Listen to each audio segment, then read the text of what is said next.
Hello, hello, hello, and welcome to today's episode of Her Version. This podcast is dedicated to sharing stories of struggle to triumph, a platform that allows individuals to tell their truth in order to inspire and uplift others. For those of you that are new to this podcast and like content like this, make sure you hit that subscribe button. Make sure you follow, like, and share. I am your host, Sabrina Victoria. Let's jump right in.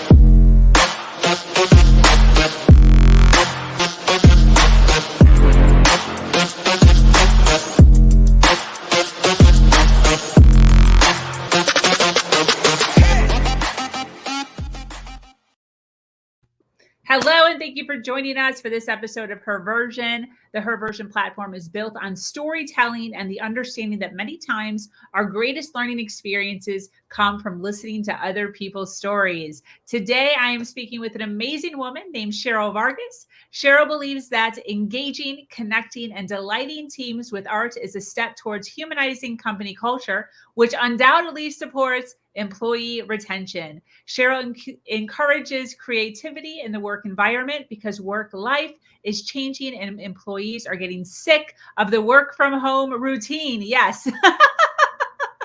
Day in and day out. Cheryl is here to talk openly about her life, her challenges, and how her career now is impacting people all over the world. I'm so excited to learn more about this. Welcome, Cheryl.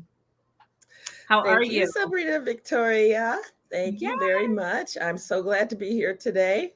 Yes. Thank you for taking some time to hang out with me and to share all these nuggets of information that you are sharing. I'm actually super excited about this because I've actually gone my whole life thinking that I had no creativity at all, like nothing at all. Just like all I do is work. I'm very business oriented. I'm very like money oriented, finances, and like building businesses, which does not involve color normally. And and on a whim, I started to create or add on to suit jackets and colors, and started a kind of like a nonprofit, sort of. It's working on that. Um, Enhancing jackets. And then soon after that, I actually painted this from hand. I had never painted anything before in my life, and Nice. decided one day just I had a canvas that my fiance had found in the garbage, and he brought it home. It's this huge painting. It's literally 6 feet tall by like 4 or something. And he brought it home. We had it sitting in the living room. It was so ugly, but I didn't want to throw it out because it was like brand new condition. So I just painted the whole Mhm. thing black and just started like doing stuff. And her name is Freedom, and she's absolutely beautiful. So I'm so It excited. is. I think that you probably bring out this creativity in people that they never ever get to like see, because all we do is work. Yeah, I think that the thing that I hear most from people is I can't draw a straight line. I can't draw a stick figure. I definitely am not creative. And that's just not true. People are born creative. I mean, it's like a primal thing that we seek to be creative. If you look at a Maslow's hierarchy of needs, there it is. Almost Wow. right at the top is creativity, the need to express your creativity. So I mean, from the start of cavemen writing on the walls just with their hands, they weren't judging their art. They were just trying to Yes. communicate something, right? They were just trying to let the next tribe of nomads who came through know what they experienced and how the hunting was. And, they didn't judge. And that's how we should all approach art, is to satisfy that basic creative need that we have and just do it. Just make the time for it. Yes, So yes. good for you, making that time. I mean, you can't like have an empty canvas in your house and not try to fill it up with something, Exactly. Except I, of course, on the other hand, have a ton of empty canvases in my Right. house, but they're for other people. So I get to get away with that. I hear you on that. Well, So listen, I think that your story is so interesting, and I love um the journey in which you took to get to where you are now and the status of which you're at now. So I would love to just kind of hand over the floor to you and kind of allow you to kind of, briefly tell us, or detail tell us however you want about your story and how you got to, Studio 928, and Mhm. the challenges that you had to get through to kind of get here. Sure. Yeah. Sure. So I discovered after having people ask me about this a lot, and also my own need to know why I was so persistent in what I have done over the years. Well, it turns out after a little digging, I discovered that I opened my first business when I was 8 years old.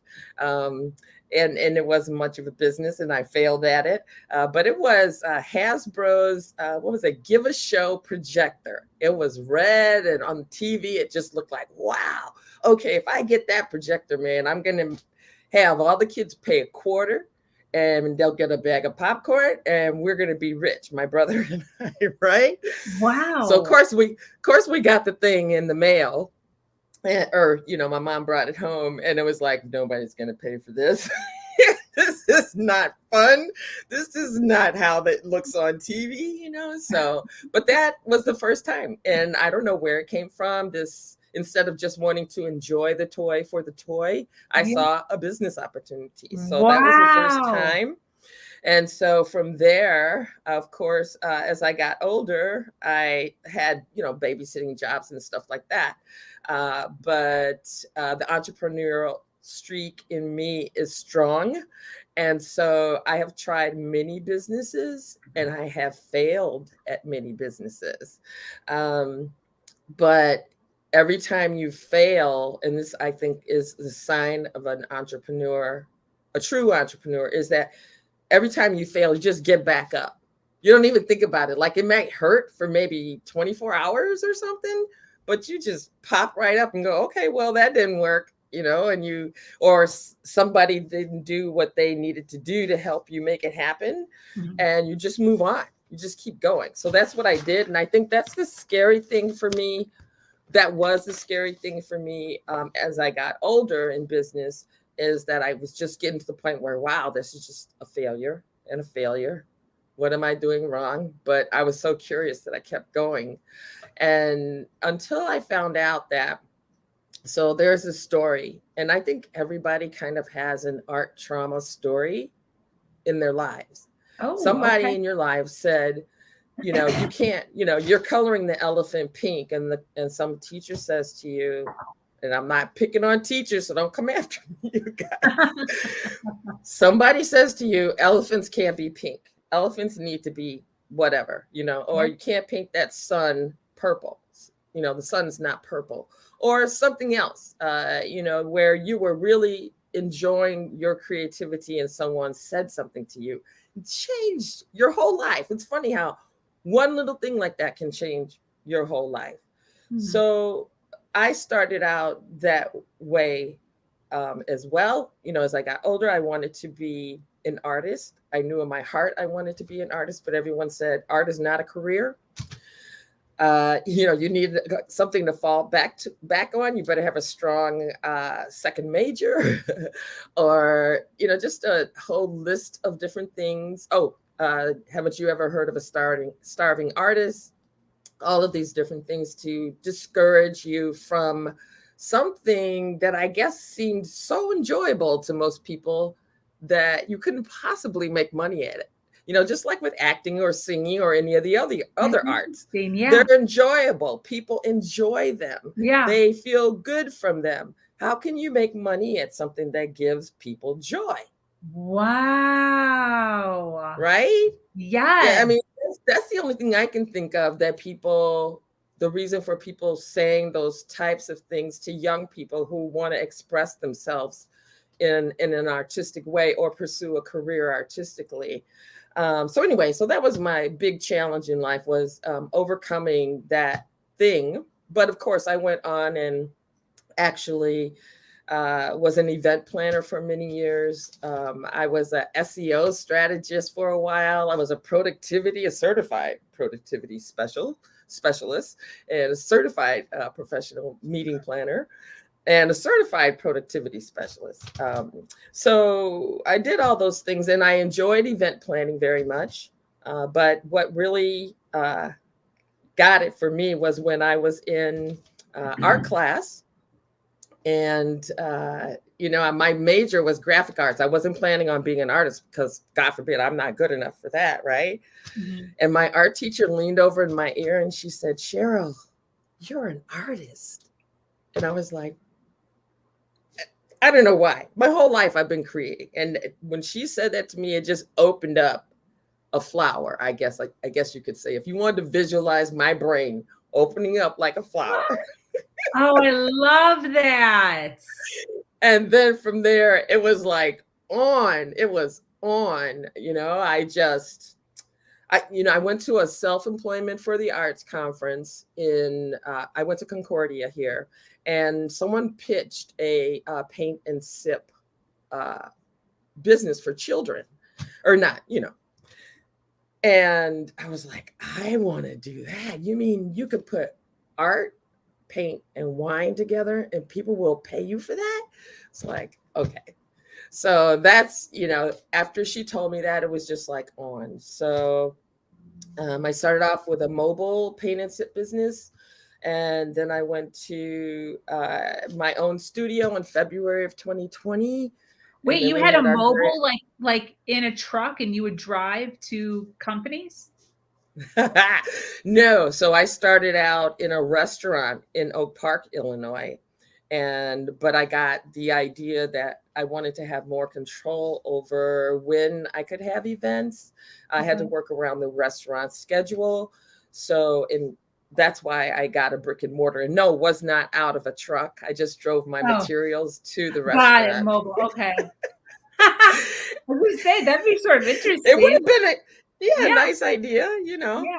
So anyway, what happened in March of 2020 after our grand opening was that. So uh, fortunately, I had a business plan, and in the business plan, it said uh, paint boxes to go. And I hope that some of my people who are watching me right now, people who supported me, who were there, and helped me transition from that mobile business to my brick and mortar business to a online virtual business. They were all there to support it and purchase from me and support the art. So I'm very thankful for those people. But yeah, so I went because of that. In my business plan, I had the boxes and paints and all those things ready to ship. And I just changed my audience because I started to realize that the people who were coming to me were corporations. Hey, Laura. uh, Wow. they were corporations. So then I shifted my business model from, doing B2C to B2B. And it was all based on all the failures, all of those little failures I had in social media, SEO strategy. Well, I didn't do those things and not learn something. So when I started the online business with corporate teams, my SEO helped them find me. So it was Wow. that thing that transitioned me from a B to C company to a B to B company.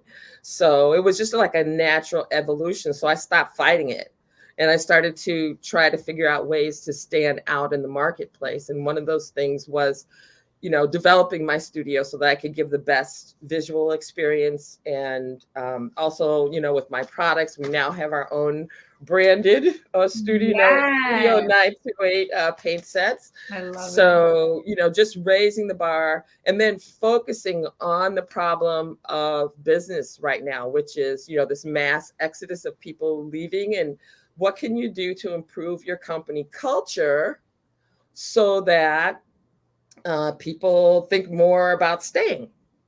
People don't Yeah, stay. People don't have loyalty anymore because companies don't treat them, in a good way. exactly. Exactly. So Imagine a company who has once a month, an art session for their team where they get to connect, engage with each other, get to know each other, um, express themselves creatively, And laugh. uh, and laugh, and Yeah. maybe once in a while drink a little wine, because we have wine. We have a relationship with One Hope Wine where we ship the wine internationally, and part of the proceeds of the wine goes to charity. So it's like a total win-win. Wow. So that's why I think it's what I feel like I'm doing is helping people and corporations take time for art, something that's a primal need for people. And also it makes them more human, people, or, makes the company seem more human. When people talk about their employer, now they can be like goodwill ambassadors. I work for a great company. You should come work for us. You know how hard people are struggling to get people to work for them these days? 100%. They Yeah. need something extra, Yeah. to bring people in the door. So I feel like if your employees are happy, they're going to sing your praises. And Yeah. also they're going to be less stressed. And yeah, they want to be understood and appreciated. Thank you. um, and I think that the culture in the past 50, 60 years, whatever, has just gotten to the place where it's just like work, work, work, work, work. My husband works for a company, and we won't mention any names, that one year they gave us coupons for $2 off the store brand product for Christmas. Are you serious? I'm very serious. It was just a So, coupon for $2 off? $2 off their store product that we don't buy, because you don't want to buy brand X, XYZ. I mean, not that there's anything wrong with buying brand X stuff, but in a grocery store it's a little bit different. So Yes, yes. we're in the Chicago area, so you can guess it's not that there's not that many choices of grocery stores. Yeah. But anyway, I digress. So yeah, so that's why I'm here right now, is because my overall mission is to make the world take time for art, because it's good for you. It makes you Yeah. feel good. It shines behind you the way your painting is, shining behind I you right know, I did now. that And purposely. That's nice, right? right.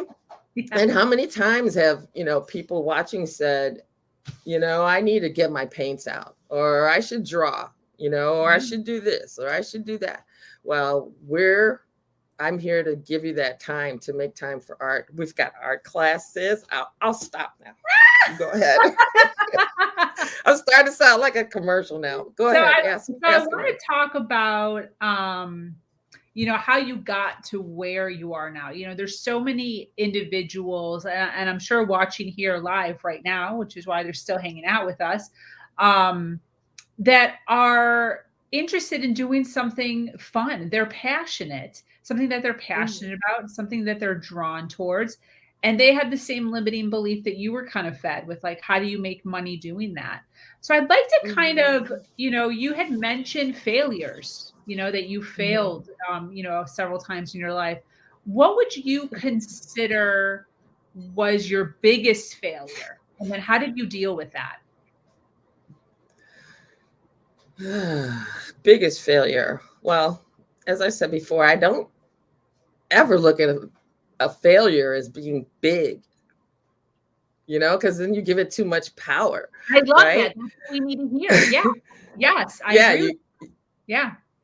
you give it too much power. So, I mean, I can tell you how many, different businesses I've tried and failed. But like I said, I didn't dwell on it. I just was like, well, that didn't work. You know, you keep going. And maybe it's because I failed so early, as an 8-year-old, trying to, with my give a show projector, I didn't take failure seriously. It just felt like something that was going to happen, Yeah. So, um, yeah, when I don't deal with it long, because it can't hold a place in my head. I will tell you a story though. One time I was putting together a magazine And I had a whole team of people who were going to write articles and support distribution and all that. And there was some like in gossiping, funny things going on in the background that I didn't know about. But anyway, we're supposed to have this major meeting right before this major event, and nobody came. I was just there by myself. Are you And serious it right was now? crazy because I was kept looking at my watch. You know, That's did like I the did I tell ul- them the right time? So anyway, bottom line, yeah, I sat there devastated. The next day, I had to do everything by myself. I did everything by myself. I just did it. And what I learned from it was you can only depend on you as an entrepreneur. I mean, you're the first yeah, person, you're the last person. And so those kind of failures, you always have to plan that something may go wrong, I yeah, guess is what I'm saying. That's the lesson, that's the big lesson learned. And then yeah, you just try to think ahead about it, exactly. you know. Exactly. We Problem can't solving. no yeah, problem solving. And guess what? Because I'm creative all the time, my mind works like that. So the more you do art, everybody, the more you get better at problem solving and creating and ideating. Seriously, So Yeah. um yeah, yeah, yeah, that's what I do with I love that failures. you're putting those two together, because I think a lot of times individuals, they tend to sit in the problem a lot longer than they have to. And then when they're done sitting in the problem, they don't do what you just said, where they view it as a learning experience. They basically just view it Hmm. as a story that they can complain to their friends about randomly while drinking wine, versus viewing it as, hey, actually, it's awesome that this happened to me, because then this, it taught me this. Now I'm that much better at doing this because of that. Yeah, So I love your viewpoint on that. I think it's so true. yeah, yeah. It's so true. And I just feel like it helps you in everything you do, just getting used to that, developing that thick skin, and not, like you said, dwelling on it. You just got to move on. Just move on.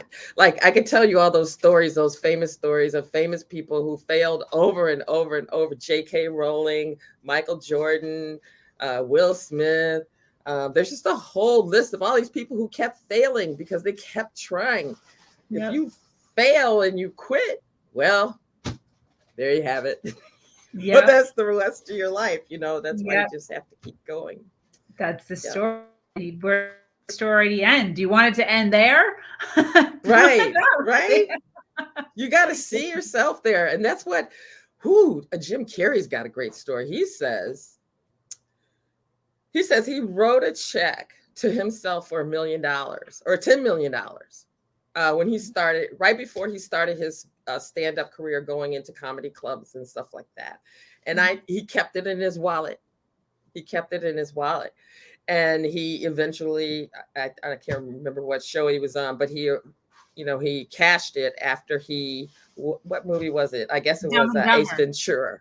It was Dumb Yeah, and Dumb Dumber. and Dumber. Dumb and Yep. Dumber. Yeah, yeah, yeah, yeah, yeah, yeah. So I love that story. And Will Smith has a similar story, just visualizing what it Mhm. is you want to happen. And then, bam, the universe knows and you get it.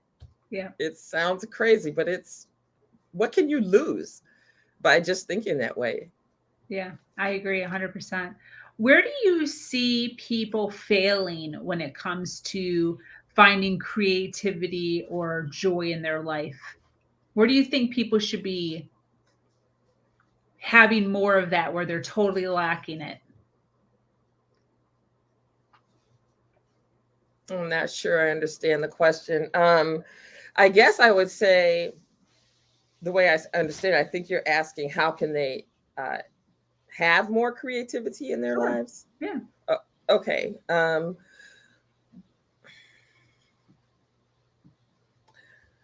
Something I recently became a part of was the Chair of Joy movement. And the Chair Chair of of joy? Joy, the Okay. Chair of Joy.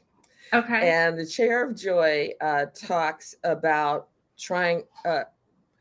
giving yourself time daily to find joy, no matter what your circumstance. There's got to be 1 minute or 2 minutes that you can stop and sit in your chair of joy. And sometimes you may not actually have a physical one, but they recommend that you do have one. But you sit in that chair, you sit, you breathe, you think and feel. So Oh my gosh. you take some deep breaths and you just, let it go. And then you think of something that brings you joy, some situation. If you don't have something, just think joyful thoughts or just think of joy. And then um, you feel that joy that you expressed in that moment in your life. You take some more deep breaths and then you let yourself go. You walk out of it. So that kind of practice, and then maybe tying that into something creative, markers, pencils, keep some acrylic paints, uh, some watercolors are really non-messy, no big setup time, no big cleanup. Just have them handy, and just you don't have to have a whole day to do art. You can just take a small break. Like one thing that I like to do is doodle. And I was talking to someone, one of those people who always say, I can't even draw a straight line, or, I can't make a stick figure. I'm like, oh, really? Really? Okay, how about you just pick up your pen or your pencil, whatever your instrument is, and then just start making some lines. Enjoy the feel of the pencil or the pen, and, do some shading, whatever. And just doing that for a few minutes a day, it lowers your blood pressure. Wow. It releases endorphins, serotonin, dopamine, all these different great hormones in your body to make you happier. And you don't even know that this is going on, because it goes on in the background of your head, and then you just experience it and just let that flow, uh, become a part of you, and enjoy it for 5 minutes. Yeah. 5 minutes. So, Definitely. I agree with that. You were kind of stating earlier that or even right now, that there's people that you have, obviously come into contact with, who say that they don't have a creative side. Have you ever met somebody who doesn't have a creative side, or do you believe that every single person has a creative side of some sort? yeah, they don't know. They do though. They They do. do. Everybody. Yeah, they do. Everybody was born with one. You know that Lady Gaga song, Baby You Were Born This Way? Yeah. You're all born that way. You get learned out of it. It's that art trauma that may have happened in your life that makes you believe that you're not creative, when I know from doing hundreds, having hundreds of people in my classes, that those people who feel that way are usually the most creative, and they try the hardest. They get better. They come back. Really? So yeah, yeah, honest to goodness. Yeah, they try really hard. And plus they come up with some unique, out of the box kind of ways to do things that, traditional artists would never think of, because, they've been taught this way to do something. The sky's always yellow, never purple. Elephants, can't be yellow, so they Yeah. always come up with something unique and something that people find incredible. So I say that everybody has a creative side. That's awesome. Wow. Yeah. I'm thinking of some of the people that I know in my life, and I'm like, it would be so interesting to give them a paintbrush and to have them paint, because they just have a persona of not being creative. And I Mm-hmm. think that that would be so interesting. And that must be so awesome for you to be able to see the transition between, like, nah, this really isn't my thing, to then like showing off their art. Mm-hmm. Yeah, it's very satisfying. I mean, I feel proud, know, Definitely. um, because I've made somebody feel better. I've made somebody discover something within themselves that they didn't think existed, and it makes me feel like I'm doing some good in the world. Yes. So it's pretty cool. It's pretty cool. Yes. And people don't necessarily have to always express themselves visually. It could be just, singing or crocheting or working on your car or any of those things or sculpting. I have a friend who's a potter. I mean, yeah, who's a potter who doesn't get enough time to express that. And so, it's funny that every time I talk to someone going through that, it always nags. It's something that nags at them all the time. I should Wow. get my paints out. I should do this. I should work on my scrapbooking or whatever. It's like if you don't do it, it's gonna nag at you. So stop. Schedule like a date with yourself. Put it on Yeah. the calendar. Okay. It doesn't have to be all day from 1 to 3 p.m. I'm gonna do this Yeah. from 4 to 5 p.m. Whatever. Yeah. Yeah. That's awesome. In your opinion, what colors stimulate creativity and growth? So my first reaction was going to be yellow. Like, I thought yellow, because Oh, yellow or green, because being out in nature would stimulates my creativity. But it turns out that the color that most stimulates creativity is blue. Blue really? Blue and red, right? So, and it's funny because, as you can see, our brand colors are turquoise and orange, which is of course, form of blue. Your turquoise skies, your Yeah. turquoise ocean, all those things that, um, you know, kind of like expand and open up your thought processes. Um, so I didn't even know that when I picked the color. So I just looked now, but yeah, Intuitively. intuitively, right, right, right, Yes. right. But I would say that, your favorite color stimulates your creativity. Oh, I So, love that. yeah, yeah. Yes. It doesn't have to be, the way the University of British Columbia said, it could be what makes you happy. Yes. Yes, yes, yes.